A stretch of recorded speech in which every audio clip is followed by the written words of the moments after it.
ជំរាបសួរក៏សួស្ដីទៅពុកម៉ែបងប្អូនទាំងអស់គ្នាថ្ងៃនេះជួបខ្ញុំទៀតហើយថ្ងៃនេះខ្ញុំនាំអ្នកនរគ្នាមកបេះភ្ញៀវ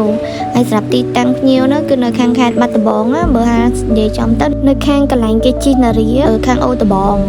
ហើយភ្ញៀវដល់ពេលនេះទៅដល់បងប្អូនអើយខ្វាកមែនតើនិយាយទៅឲ្យទៅដល់ចកាហ្នឹងគឺឃើញឯនឹងខ្វាកហើយមកដើមវិញផ្លែចង់បាក់មេចហើយតាំងពីគល់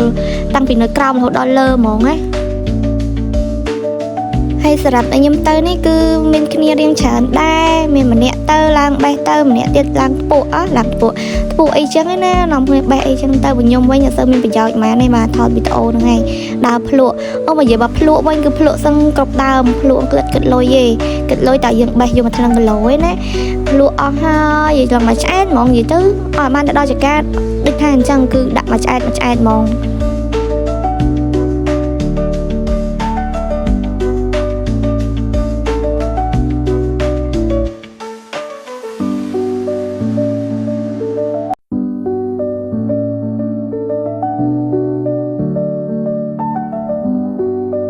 វីដេអូរបស់ខ្ញុំក៏មានតែប៉ុណ្្នឹងដែរអរគុណច្រើនសម្រាប់ទស្សនាកុំភ្លេចចុច like និង follow page របស់ខ្ញុំម្នាក់មួយផងណាជួបគ្នាវីដេអូក្រោយបាយ